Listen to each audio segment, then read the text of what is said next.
SC వర్గీకరణ SC ST వర్గీకరణకు supreme green signal. రాష్ట్రాలు రిజర్వేషన్ ఉపవర్గీకరణ చేయవచ్చు. రాష్ట్రాలకే ముఖ్యంగా ఎస్సీలకు సంబంధించినటువంటి వరకు ఎస్సీ సామాజిక వర్గాల్లో కేవలం ఆ రిజర్వేషన్లకు సంబంధించినటువంటి ఫలాలు అందులో కూడా కొంత మేరకు పైన ఉన్నటువంటి వర్గాలకు మాత్రమే వెళ్తున్నాయి.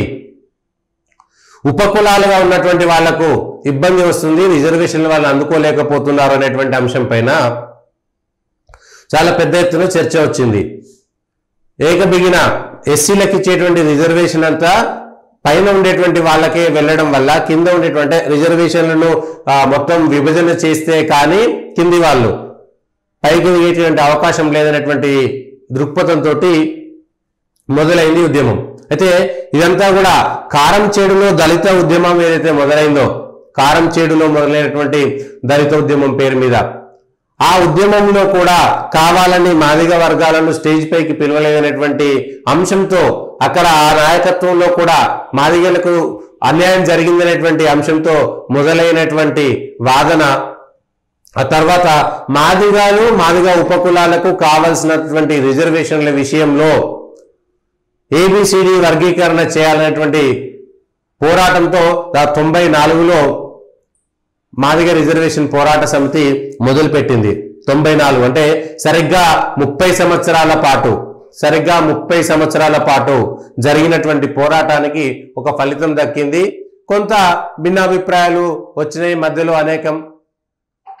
అయితే అప్పటి ముఖ్యమంత్రి చంద్రబాబు నాయుడుతో సహా ప్రతి రాజకీయ పార్టీ ఇది తమకు అనుకూలంగా మేము మాదిగ రిజర్వేషన్ పోరాట సమితికి మద్దతు ఇస్తున్నాము, ఎంఆర్పిఎస్కు మద్దతు ఇస్తున్నాము, ఏబిసిడి వర్గీకరణకు మద్దతు ఇస్తున్నాము అనేటువంటి మాటతోటే పూర్తి స్థాయిగా ప్రజల్లోకి రాజకీయ అవసరాల కోసం వెళ్లాల్సినటువంటి అవసరం మాత్రం వచ్చింది. మధ్యలో కొద్ది కాలం పాటు చంద్రబాబు నాయుడు హయాంలో ఏబిసిడి వర్గీకరణతోటి కొంత మేరకు కొన్నిసార్లు ఆ ఉపకులాలకు కూడా రిజర్వేషన్లకు సంబంధించినటువంటి ఫలాలు అందినాయి. అయితే ఆ తర్వాత జరిగినటువంటి రాజకీయ పోరాటం అనుకోండి, న్యాయ పోరాటంలో ఇది మళ్ళీ వెనక్కిపోయింది. ఆ తర్వాత వచ్చినటువంటి వైఎస్ రాజశేఖర రెడ్డి గవర్నమెంట్లో కానీ మిగిలినటువంటి సందర్భాల్లో మందకృష్ణ 1000 కిలోమీటర్ల పేర యాత్ర చేయడము, అనేకమైనటువంటి ఉద్యమాలు చేయడము, బహిరంగ సభలు పెట్టడము, ఇదంతా జరిగి చివరికి పరేడ్ గ్రౌండ్స్లో నరేంద్ర మోడీ మాదిగల విశ్వరూప మహాసభకు ప్రధానమంత్రి హోదాలో హాజరు కావడంతో అంటే క్షేత్రస్థాయిలో ఎన్ని ఉద్యమాలు జరిగినా అన్ని రాజకీయ పార్టీలు మీకు అనుకూలంగానే ఉన్నామని చెప్పినా కూడా ఎక్కడైతే న్యాయపరమైనటువంటి చిక్కులు వస్తున్నాయో ఆ న్యాయపరమైనటువంటి చిక్కులు తొలగిపోవాలంటే కేంద్ర ప్రభుత్వ సాయం కావాల్సిందే. కేంద్ర ప్రభుత్వం ద్వారా వెళ్ళేటువంటి అఫిడవిట్ ద్వారా మాత్రమే ఇది పూర్తి స్థాయిగా భవిష్యత్తులో మళ్ళీ ఎలాంటి ఇబ్బంది రాకుండా కొలిక్కి వచ్చేటువంటి అవకాశం ఉందనేటువంటి దాంతో ఏకంగా ప్రధానమంత్రి నరేంద్ర మోడీ పరేడ్ గ్రౌండ్లో మాదిగల విశ్వరూప మహాసభకి హాజరు కావడం అనేటువంటిది ఒక చరిత్రాత్మకం. ఎప్పుడైతే నిజాం కాలేజీలో ఎంఆర్పిఎస్ మొట్టమొదటి సభ పెట్టి ఎట్లయితే చరిత్రాత్మకమైనటువంటి సభ అనుకున్నారో, పరేడ్ గ్రౌండ్స్లో స్వయంగా ప్రధానమంత్రి నరేంద్ర మోడీ హాజరు కావడం కూడా చరిత్ర. 30 సంవత్సరాల క్రితం పెట్టినటువంటి ఒక బహిరంగ సభ, 30 సంవత్సరాల తర్వాత పెట్టినటువంటి ఒక బహిరంగ సభ, ఇది అంతము అనుకోవచ్చు.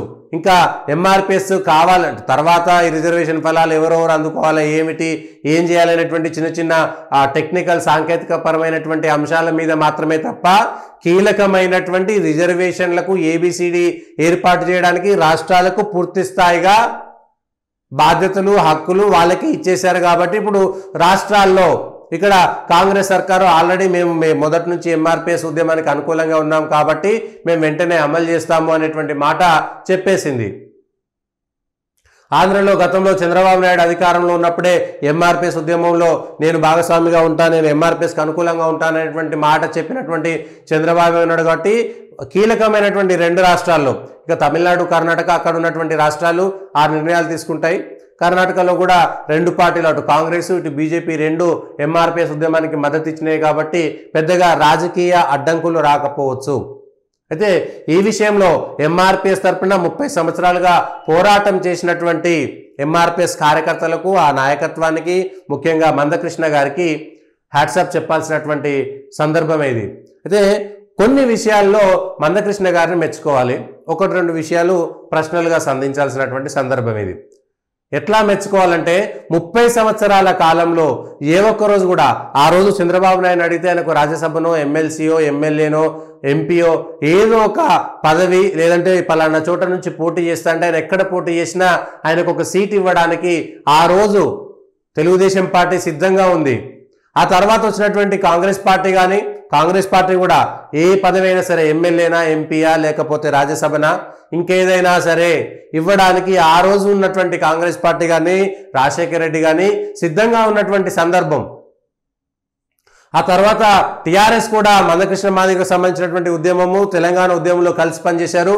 కొద్దిగా విభేదాలున్నా కూడా ఒకవేళ మందకృష్ణ మాదిగ టీఆర్ఎస్ తరఫున పోటీ చేయదలుచుకుంటే, పోటీ చేయాలనుకుంటే ఆయనకు పోటీ చేయడానికి ఎక్కడైనా సరే అవకాశం దొరికేది.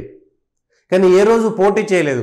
ఈ ఒక్క విషయంలోనే ఏబిసిడి వర్గీకరణ చేసేంత వరకు నేను ఏ రాజకీయ పార్టీని సరే, నేను తెలుగుదేశం పార్టీకి మద్దతు తెలిపినా, తెలుగుదేశం పార్టీతో కలిసి పనిచేసినా ఏబిసిడి వర్గీకరణ చేస్తారనేటువంటి ఆ పని కోసమే తప్ప వేరేది కాదు.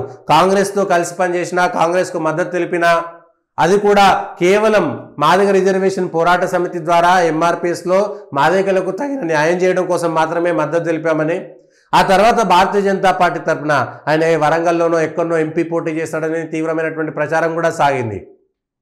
ఎందుకంటే నరేంద్ర మోడీ వచ్చాడు, స్వయంగా ప్రధానమంత్రి వచ్చిన తర్వాత ఇంకే అభ్యంతరం ఉంటుంది, వరంగల్ నుంచి ఎంపీగా పోటీ చేసి కేంద్రంలో ఉండి, పార్లమెంట్లో ఉండి దీనికోసం పోరాటం చేస్తాడనేటువంటి ప్రచారం సాగినా కూడా అతను పదవి తీసుకోలేదు. మిగిలిన అంశాలు లెక్కలోకి రావు. రాజకీయమైనటువంటి పదవుల విషయంలో తను అనుకున్నటువంటి వాళ్ళకి ఎమ్మెల్యే టికెట్లు ఇప్పించగలిగాడు, తను చెప్పినటువంటి వాళ్ళకు ఎమ్మెల్సీ టికెట్లు ఇప్పించగలిగాడు. ఏ పార్టీలో ఉన్నా సరే తన మనుషులు అనుకున్నటువంటి వాళ్ళకు మాత్రం తను సాయం చేయగలిగాడు. కానీ తానెప్పుడు ముందుండి మందకృష్ణ ఏ రోజు కూడా నేను రాజ్యసభనో, ఎమ్మెల్సీయో, ఎమ్మెల్యేనో తీసుకోలేదు. అందుకు మందకృష్ణ గారికి ఖచ్చితంగా హ్యాట్సాప్ చెప్పాలి. తను తలుచుకుంటే ఏ పార్టీ అయినా సరే ఒక పదవి ఇవ్వడం అనేటువంటిది చిన్న అంశం. మందకృష్ణ గారు చేసిన పోరాట ఫలితమా, లేకపోతే ఆయనకు ఉన్నటువంటి జనావాసాల మద్దత, ఇంకేదైనా కావచ్చు. ఏ పార్టీని అడిగినా సరే, అడగకపోయినా వాళ్ళే ఆఫర్ చేసినటువంటి సందర్భాలు కూడా ఉన్నాయి. కానీ అయినా కూడా తనే సొంతంగా ఒక పార్టీ పెట్టుకున్నాడు, తనే మధురలో పోటీ చేశాడు, తనే ఎక్కడ వర్ధనపేటలో పోటీ చేశాడు. అక్కడ పోటీ చేసినా కూడా మందకృష్ణ గారు గెలవలేదు. అయినా సరే తను ఇంకొక పార్టీకి అనుబంధంగా కానీ, లేదంటే ఆ పార్టీలో టికెట్ తీసుకోవడం కానీ, ఆ పార్టీ తరపున రాజ్యసభకో, లేకపోతే కౌన్సిల్కో, శాసనసభకో, పార్లమెంటుకో వెళ్లకుండా ఆ పార్టీలకు, అంటే ఒక్కసారి పదవి తీసుకుంటే ఖచ్చితంగా వాళ్ళు చెప్పినట్టు వినాల్సి వస్తుంది. ఉద్యమం నీరు గారుతుంది, ఉద్యమం యొక్క ప్రక్రియ మొత్తం వెనక్కిపోతుంది. కేవలం రాజకీయ అవసరాల కోసం మందకృష్ణ మాదిగ ఆయన రాజకీయ అవసరాల కోసం మాత్రమే ఉద్యమం నడుపుతున్నాడు అనేటువంటి అపప్రద వస్తుందనేటువంటిది చివరి లక్ష్యంగా అనుకున్నటువంటి 30 సంవత్సరాల పాటు తను చేసినటువంటి పోరాట ఫలితం అందిన తర్వాత ఏం చేస్తారనేటువంటిది తెలియదు. ఇంకా భవిష్యత్తు రాజకీయ కార్యకలాపాలు తను ఎట్లుంటాయి, పోటీ చేస్తాడా, లేదు నాకెందుకు హాయిగా నేను రాజ్యసభకి వెళ్తారా, ఎట్లా అనేటువంటిది తెలియదు. కానీ ఇప్పుడు మందకృష్ణ గారు ఏం చేసినా కూడా ప్రజలు హర్షిస్తారు. ముఖ్యంగా ఎంఆర్పిఎస్కు సంబంధించినటువంటి సమాజం కూడా ఖచ్చితంగా హర్షిస్తుంది. ఈ విషయంలో మాత్రం మందకృష్ణ గారు 30 సంవత్సరాల పాటు ఏ ఒక్కరోజు కూడా పదవికి ఆశపడకుండా, తన లక్ష్యాన్ని పక్కదారి పట్టించకుండా వెళ్ళడం అనేటువంటి విషయంలో మందకృష్ణ గారిని ఖచ్చితంగా అభినందించాల్సినటువంటి అంశమే. ఈ సందర్భంగా వారికి, వారి ఉద్యమానికి, వారి ఎంఆర్పిఎస్కు పనిచేసినటువంటి వాళ్ళకు, ఎంఆర్పిఎస్ కోసం ఆ ఉద్యమం కోసం ప్రాణత్యాగాలు చేసినటువంటి వాళ్ళని కూడా గుర్తు చేయాల్సినటువంటి అంశమే. సమాజంలో మనం కూడా భాగం కాబట్టి ఇక ఈ అంశం మళ్ళీ తెరపైకి రాదు. మళ్ళీ వ్యతిరేకించేటువంటి వాళ్ళు కొద్ది రోజుల పాటు చేస్తారులే, కానీ దీనివల్ల మిగిలినటువంటి వాళ్ళకు నష్టం జరుగుతుందనేటువంటి మాట మనం ఎక్కడ చెప్పలేమేమో. బహుశా మిగిలినటువంటి సోదరులకు విషయంలో స్పష్టంగా అవగాహన ఉన్నది. అనేక మంది ఎవరైతే మాల సామాజిక వర్గం అనుకునేటువంటి వాళ్ళల్లో కూడా అనేక మంది ఎంఆర్పిఎస్కు మద్దతు పలికినటువంటి అనేకమైనటువంటి సందర్భాలు కూడా ఉన్నాయి. అయితే సాంకేతికమైనటువంటి అంశాలు మాత్రమే మిగిలి ఉన్నాయి. ఇక రెండవ అంశం మందకృష్ణ గారికి విజ్ఞప్తి, సలహా, సూచన ఇంకేదైనా అనుకోవచ్చు. ఈ విషయంలో కూడా మాదిగ సామాజిక వర్గము లేదా ఉపకులాలకు సంబంధించినటువంటి వాళ్ళను బలవంతంగా మత మార్పిడులు చేస్తున్నటువంటి సందర్భాన్ని కూడా గుర్తెరగాలి. ఈ విషయం పైన కూడా ఎంఆర్పిఎస్గా మీరు స్పష్టమైనటువంటి ఒక ప్రకటన చేయాలి. ఇప్పుడు దళిత క్రిస్టియన్లు అనేటువంటి ఒక సంఘాలను పెట్టుకున్నటువంటి వాళ్ళలో క్రిస్టియన్లు దళితులుగా ఉంటారా ఉండరా, కేవలం జాంబవంత వారసులుగా మాత్రమే ఉంటారా, లేదా మతం మారినటువంటి వాళ్ళంతా కూడా దళితులుగా ఉంటారా, లేదా వాళ్ళకి ఎస్సీ హోదా ఉంటుందా లేదా, ఉండాలనా లేదా అనేటువంటి చర్చ కూడా జరగాల్సినటువంటి సందర్భమే ఇది. అది చిన్న విషయం అయితే కాదు, అది చాలా పెద్ద విషయము. దాని వెనుక అనేక కుట్రలు, కుతంత్రాలు, విదేశీ భావజాలపు సిద్ధాంతాలు కూడా ఉంటాయి. కాబట్టి ఈ అంశం పైన కూడా మందకృష్ణ గారు స్పష్టమైనటువంటి ప్రకటన చేయాలి.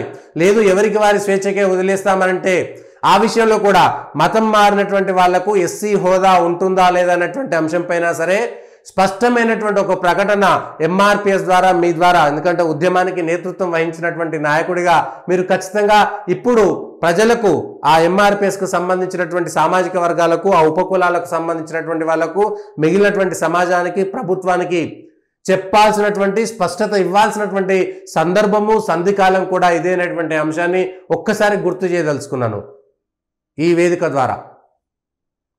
ఎట్లా మతం మారినటువంటి వాళ్లకు ఎస్సీ హోదా ఉండాలా లేదా, ఒకవేళ మతం మారితే అంబేద్కర్ గారు చెప్పినటువంటి రాజ్యాంగానికి అది వ్యతిరేకమా కాదా, ఈ అంశాలను కూడా చెప్పాలి. ఈ అంశాలను కూడా ప్రజల్లో స్పష్టమైనటువంటి సవివరణ రావాల్సినటువంటి సందర్భం కూడా ఇదే. ఇక ఈ ఎంఆర్పిఎస్కు సంబంధించినటువంటి అంశంలో సుప్రీంకోర్టులో తీర్పు వచ్చిన తర్వాత ఆనందంతో సుప్రీంకోర్టు మెట్లు దిగుతున్నటువంటి మందకృష్ణ గారు, పక్కన బీజేపీ ఎంపీ మెదక్ నుంచి ప్రాతినిధ్యం వహిస్తున్నటువంటి రఘునందన్ రావు గారు, ఆయన లాయర్ కూడా కాబట్టి సుప్రీంకోర్టుకి వెళ్ళినట్టున్నారు. నిన్న ఎస్సీ ఎస్టీ రిజర్వేషన్ల తీర్పుకు సంబంధించి మాట్లాడారు. దానికి సంబంధించి ఏ విధంగా చేస్తారు, ఎట్లా చేస్తారు అనేటువంటి అంశం పైన ఒక మాట అయితే మాట్లాడారు. వర్గీకరణ కోసం మేము పోరాటం చేస్తుంటే మా మాల సోదరులు రోడ్డెక్కి అడ్డు చెప్పేవారు, కానీ కొంతకాలం వారి మనసులు మారాయి. మా పోరాటాలకు ఎవరూ అడ్డుపడలేదు. ఇకపై ఉమ్మడి ప్రయోజనాల కోసం ఎస్సీలందరం కలిసి పోరాడాల్సిన అవసరం ఉంది. 2004లో తెచ్చిన చట్టాన్ని ఆంధ్రప్రదేశ్లో అమలు చేస్తే సరిపోతుంది. ఇక తెలంగాణలో కొన్ని నిర్ణయాలు తీసుకుని వాటిని అమలు చేయాల్సి ఉంది. వర్గీకరణ పూర్తయ్యే వరకు ఉద్యోగ నియామకాలు చేపట్టొద్దని ప్రభుత్వాలకు విజ్ఞప్తి చేస్తున్నా. సరే, ఈ సుప్రీంకోర్టు ధర్మాసనంలో 6-1 తీర్పుతోటి ఇది తీర్పు వచ్చింది. 30 ఏళ్ల పాటు చేసినటువంటి పోరాటానికి దాదాపుగా ఇక ఇంకేమీ లేకపోవచ్చు, ధర్మాసనమే తీర్పిచ్చింది కాబట్టి. అయితే ఇప్పుడు ఒక అంశము ఎంఆర్పిఎస్ రిజర్వేషన్లది, రెండవది మతం మారినటువంటి వాళ్ళకి సంబంధించినటువంటి అంశం అనుకున్నాం కదా. మూడవది అసలు విషయము, ఇప్పుడు ఇది ఏ రాజకీయ పార్టీకి అనుకూలము, ఏ రాజకీయ పార్టీకి వ్యతిరేకము, ఈ ఫలాలు ఎవరికి అనుకూలంగా వస్తుంది, రాజకీయంగా గ్రామాల్లో నిర్ణయాత్మకమైనటువంటి శక్తిగా ఉన్నటువంటి సమాజము మాదిగ సమాజము, లేదంటే వాళ్ళకు సంబంధించినటువంటి ఉపకులాలన్నీ కూడా కలుపుకుంటే మెజారిటీ, అంటే ఓటు బ్యాంకు రాజకీయాలు వచ్చినటువంటి నేపథ్యంలో ఈ ఓటు బ్యాంకు ఎవరి వైపు వెళ్తుంది అనేటువంటి అంశం ఇప్పటి నుంచి చర్చకు వస్తుంది. ఇప్పటికే భారతీయ జనతా పార్టీ మొదటి నుంచి కూడా, ఇది బంగారు లక్ష్మణ్ గారు అధ్యక్షుడిగా ఉన్నప్పటి నుంచి భారతీయ జనతా పార్టీ నిజాం కాలేజీలో బహిరంగ సభలో ఆయన పాల్గొని ఎంఆర్పిఎస్ ఉద్యమానికి మద్దతు ప్రకటించినటువంటి నాటి నుంచి నేటి వరకు కూడా ఎంఆర్పిఎస్కు సంబంధించినటువంటి ఏబిసిడి వర్గీకరణ చేస్తే ఇది భారతీయ జనతా పార్టీకి సంబంధించినటువంటి సిద్ధాంతము, దీన్ దయాళ్ ఉపాధ్యాయ గారు రచించినటువంటి అంత్యోదయ సిద్ధాంతం ఏదైతే ఉంటుందో, poorest of the poor should be serve very first అనేటువంటి ఒక మాట చెప్పారు. ఏకాత్మ మానవత సిద్ధాంతం ప్రకారము, అంత్యోదయ సిద్ధాంతం ప్రకారం కూడా ఎవరైతే పేదల్లో నిరుపేదలు ఉంటారో, బంతిలో కూర్చున్నటువంటి చిట్ట చివరి వ్యక్తికి మొదట మనం సాయం చేయాలనేటువంటి సిద్ధాంతంలో ఉన్నటువంటి పార్టీగా చాలాసార్లు ఈ విషయాన్ని మందకృష్ణ మాదిగ కూడా చెప్పారు. ఇది వెంకయ్య నాయుడు గారు కాళ్ళు మొక్కినప్పుడు, విమర్శలు వచ్చినప్పుడు కూడా, అదే సికింద్రాబాద్లో పెట్టినటువంటి బహిరంగ సభలో, నేను కూడా ఆ బహిరంగ సభలో ఉన్నాను, ఆ బహిరంగ సభను కవర్ చేసినాను. మందకృష్ణ గారితో ఆ రోజు మాట్లాడినటువంటి అనుభవం కూడా ఉంది. ఆ రోజు మాట్లాడినాము. వెంకయ్య నాయుడు గారు కాలు మొక్కినటువంటి విమర్శ పైన మొదట ప్రశ్న నేనే కూడా వేశా. ఆ రోజు పెట్టినటువంటి ప్రెస్ మీట్లో నేనే మొదట ప్రెస్ మీట్లో ప్రశ్న వేసింది కూడా. సమాధానం కూడా స్పష్టంగా చెప్పారు. సమాధానం కూడా ఆ రోజు మందకృష్ణ గారు చాలా స్పష్టంగా సమాధానం చెప్పారు. మాకు కావాల్సినటువంటి అంశం కోసము, తరతరాలుగా మాకు జరిగినటువంటి అగౌరవానికి, మా ఆత్మగౌరవాన్ని మంటగలిపినటువంటి దానికంటే మా రిజర్వేషన్ల కోసము సాధించుకోవడం కోసము తప్పు లేదనేటువంటి మాట చెప్పారు. ఇవాళ అదే మాట ఇదిగో నేను చేసినటువంటి పోరాట ఫలితంలో అది కూడా వ్యూహాత్మకమైనటువంటి అవసరమైనటువంటిది. అయితే మేము ఎక్కడ ఆత్మగౌరవాన్ని తాకట్టు పెట్టినట్టు కాదు, మేము మాకు మద్దతు ఇచ్చినటువంటి వాళ్ళకు కృతజ్ఞత తెలిపేటువంటి భావం మాత్రమే అనేటువంటి ఒక మాట స్పష్టంగా మందకృష్ణ గారు చెప్పారు ఆ రోజు. ఈ విషయంలో ఇప్పుడు Congress party, BJP party, TRS party ఎవరు ఈ రాజకీయాలకు సంబంధించి ఎంఆర్పిఎస్కు సంబంధించినటువంటి ఉద్యమంలో పాల్గొన్నటువంటి వాళ్ళు, మాదిగ సమాజము, ఉపకులాలకు సంబంధించినటువంటి వాళ్ళు ఇప్పుడు నరేంద్ర మోడీ ద్వారా మాత్రమే ఇది సాధ్యమైంది. నరేంద్ర మోడీ వచ్చిన తర్వాతనే ఆయన ప్రధానమంత్రిగా ఉన్నారు. ప్రధానమంత్రిగా వచ్చి నేనున్నా అనేటువంటి మాట చెప్పడము. మందకృష్ణ గారు ఆ రోజు ఇదే నరేంద్ర మోడీ గారిని పట్టుకొని ఏడ్చినటువంటి సందర్భాన్ని, కన్నీళ్లు పెట్టుకున్నటువంటి సందర్భాన్ని, మా ఉద్యమం ఒక ప్రధానమంత్రిని మా సభకు పిలిపించేంతగా ప్రభావం చూపిందంటే అంతకంటే కావాల్సింది ఏముంటుంది? ఈ దేశంలో అత్యంత ముఖ్యమైనటువంటి వ్యక్తి ప్రధానమంత్రి. ఆ ప్రధానమంత్రినే మా సభకు తెచ్చుకున్న తర్వాత, ఆ ప్రధానమంత్రి మాకు మద్దతు తెలిపిన తర్వాత భావోద్వేగం రాకుండా ఎలా ఉంటుందనేటువంటి ఒక మాట చెప్పారు. కాబట్టి ఇప్పుడు ప్రధానమంత్రి నరేంద్ర మోడీ బహుజన లేదంటే ఇవాళ ఎస్సీ ఎస్టీలకు అనుకూలంగా ఉన్నటువంటి వ్యక్తిగా ముద్రపడ్డారు. అది ఒక విషయము. తెలంగాణలో తెలియకుండానే ఆ చర్చ మాత్రం సాగుతున్నది. ప్రధానమంత్రి నరేంద్ర మోడీ వచ్చిన తర్వాత కీలకమైనటువంటి సాంకేతికమైనటువంటి అంశాలను కూడా చాలా స్పష్టంగా కేంద్ర ప్రభుత్వంలో ఉన్నటువంటి అధికారుల ద్వారా సుప్రీంకోర్టుకు అఫిడవిట్ ఇచ్చేటువంటి విషయంలో దీనివల్ల ఎలాంటి నష్టం జరగదనేటువంటి ఏబిసిడి వర్గీకరణ చేయాలనేటువంటి అంశంపైన కేంద్ర ప్రభుత్వం ఇచ్చినటువంటి అఫిడవిట్ ద్వారానే ఇది వచ్చింది అనేటువంటిది ఇప్పుడు ప్రజల్లోకి వెళ్తే, ఇప్పుడు భారతీయ జనతా పార్టీకి గత 30-40 సంవత్సరాలుగా దళితులకు బీజేపీకి సంబంధం లేదనేటువంటి ఒక చర్చ నేపథ్యంలో అనేక సార్లు బీజేపీకి ఎస్సీ సామాజిక వర్గాలను దూరం చేసినటువంటి క్రమంలో ఈ తీర్పు ద్వారా ఖచ్చితంగా కొంతమేర భారతీయ జనతా పార్టీకి ఆ సామాజిక వర్గాలు ఖచ్చితంగా దగ్గరవుతాయి. అయితే ఇవాళ బీజేపీ మౌనం పాటించింది. మేము ఇది రాజకీయంగా మేము చూడదలుచుకోలేదు, అది వాళ్ళ హక్కు, అది వాళ్ళ పోరాటము, వాళ్ళకు మేము మద్దతు తెలిపినాము, అంత మాత్రాన మేము దాన్ని రాజకీయంగా చూడాల్సినటువంటి అవసరం లేదు. ఇది సామాజిక అంశంగా మాత్రమే మేము చూస్తాం, కానీ రాజకీయమైనటువంటి అంశంగా చూడము అనేటువంటి అంశాన్ని స్పష్టంగా చెప్తున్నారు. దీన్ని ఏ విధంగా చూడాలి? భారతీయ జనతా పార్టీ అధికారికంగా ఈ సంబరాల్లో కానీ వ్యతిరేక విషయాల్లో కానీ మేము పాల్గొన్నటువంటి అవసరం లేదు. మేము మాట ఇచ్చాము, మాటకు కట్టుబడి ఉన్నాము.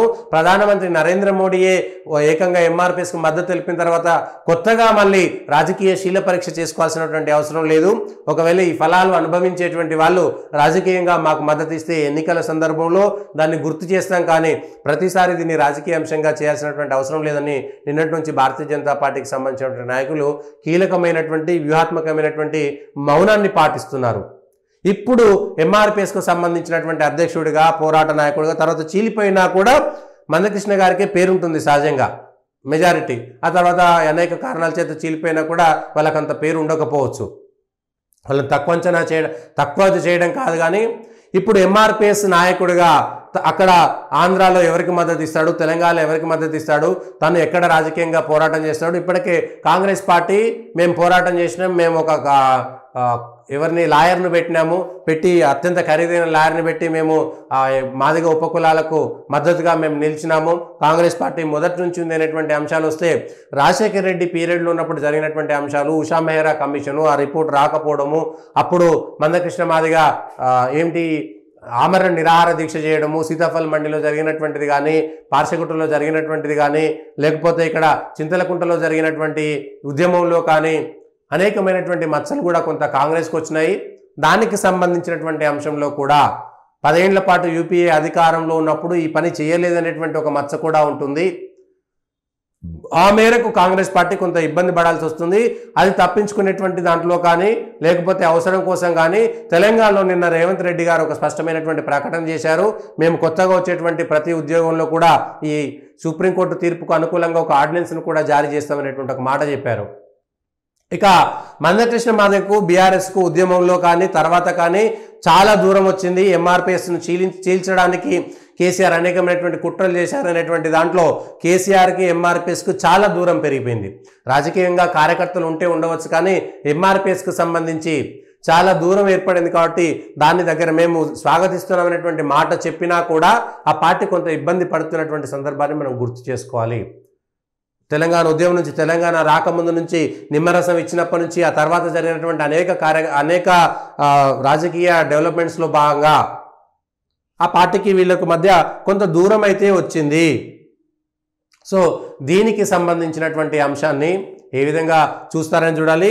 3 అంశాలు. ఒకటి, రేపొద్దున మందకృష్ణ మాదిగ ఆయనను హ్యాట్సాప్ చెప్పాల్సింది. 2, ఈ అంశాలు ఎవరైతే మతం బారినటువంటి అంశాలు. 3, రాజకీయంగా ఎవరు లబ్ధి చేకూరుస్తుంది. రేపు మందకృష్ణ మాదిగ రాజకీయ భవిష్యత్తు ఎట్లా ఉండబోతుంది, రాజకీయంగా ఎటు అడుగులు వేస్తారు. ఎందుకంటే ఈ పోరాటం అయిపోయింది. ఇప్పుడు ఇచ్చినటువంటి బీజేపీ వైపు వెళ్తారా, కాంగ్రెస్ వైపు వెళ్తారా, బీఆర్ఎస్ వైపు వెళ్తారా, లేదా స్వతహా ఆయనే ఒక పార్టీ పెట్టుకొని ఆ పార్టీని ఏదో ఒక పార్టీకి మద్దతుగా నిలబెడతారా అనేటువంటి అంశాలు ఇప్పుడు ఒక డాలర్ ప్రశ్న.